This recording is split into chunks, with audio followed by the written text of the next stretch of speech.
Hey guys, in today's video I'm going to teach you on how to fix Valorant not updating or the update is just frozen. So it's a very simple fix. Let's get straight into it. So first you're going to click on this taskbar like arrow right here, and then you're going to find for Riot Vanguard right here. Okay, make sure you right click it and you click on exit Vanguard. Okay, and then just say yes, continue. Okay, so once that is done, make sure you check your task manager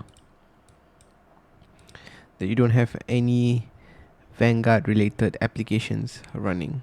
Okay, if you see any Valorant or Vanguard or Riot related applications running, just click on it and click on end task. Okay, so I don't see any Riot or Vanguard uh, application here, so I'm just going to close this. So once you close that, you're going to restart your PC. Okay, so I'm going to restart my PC and get back to you. Okay guys, so we are back after restarting the computer.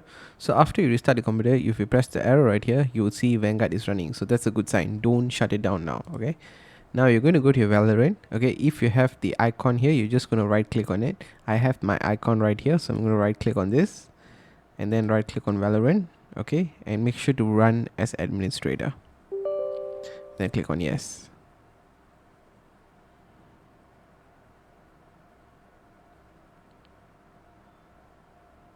Give it a sec.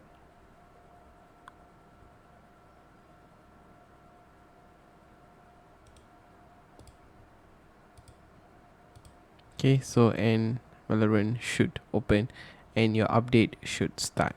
Okay, so that's all for this video guys, and yeah, thanks for watching folks.